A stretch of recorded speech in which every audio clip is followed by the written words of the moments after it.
One of the summaries of today, and you can bet your bottom dollar you'll walk away with this, is you will never, ever, ever replace true face-to-face relationships as the way of building brands. You can try and you can do faddish things, but if you don't have some form of contact and some form of 5, 6 sense going on at some stage, we will not exist only online in this world. We never will. We never will. Humans will always find another way. And this is an example of what I call cyber savagery. Cyber savagery is where it's a bit like the old playground. I don't know about you, but when I grew up and you're in the playground and it was two teams and the two toughest, the two strongest, the two most popular guys were always the captains.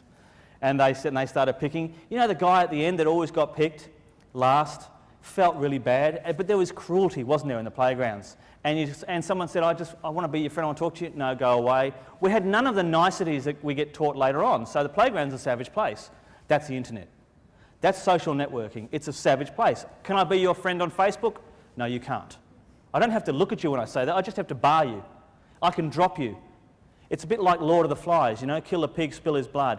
And some people are now calling it a deliberate experiment in global manipulation. They're now trying to commercialise Facebook, so they're actually commercialising friendships. Beware. This technology that I'll cover this morning, the point I bring it up is because for me, as someone who started in my own business in 1988 and started as a journalist in 1980, you know, I started as a journalist and we had to have our hand here as it hit the typewriter to get through the 3 carbon copies.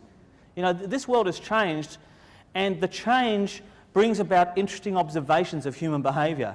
And what I've learned over all those years is human behaviour is quite consistent, but it handles the channel differently.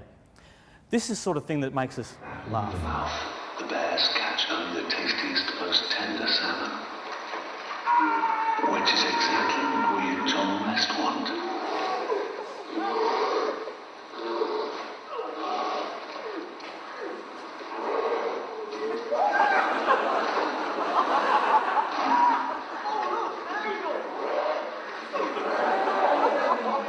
John West endured the worst to bring you the best. Don't you love the line, "Oh look, an eagle"? That's the best line in the whole thing. If you haven't seen that, that's online.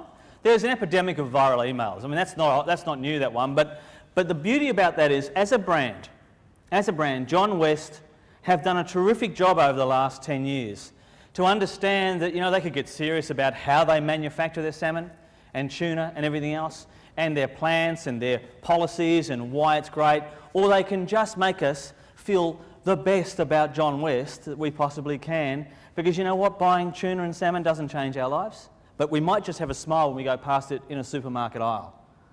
Sometimes you don't have to try that hard. Sometimes you can just say, we've got a character, we've got a personality, this brand of ours, this business of ours.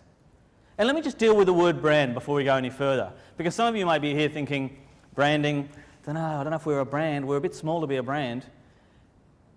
You're not. You're a brand already. Individually, we work harder on our own brand than we work on anything else.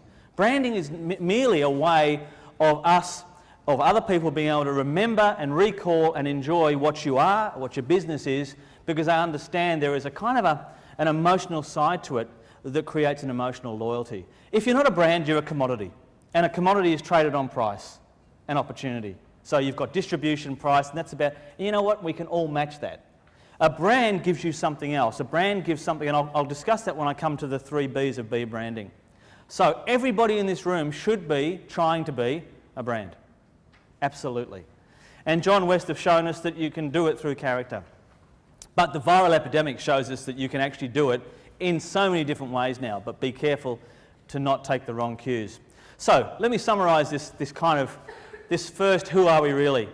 This new age we've got to, making sense of us in new age, is the hard bit.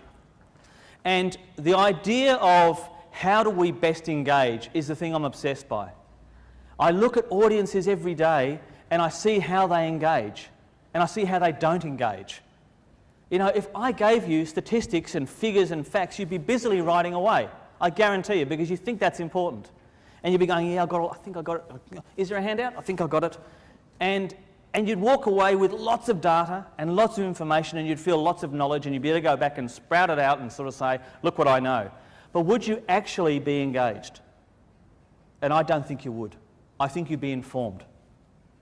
So does a brand inform or does it engage? Does a business inform or engage? Inform is easy to do.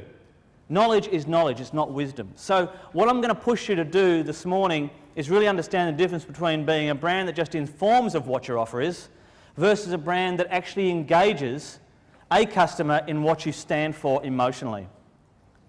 And as I said earlier, 21 million people or more can't be wrong about that hugs thing. It's just right. I'm going to give you another case study now, and it's this one here. Have a look at this. I just don't want to see anyone. Sam.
So how do you best engage? I come back to this notion at the very start. It's always been storytelling.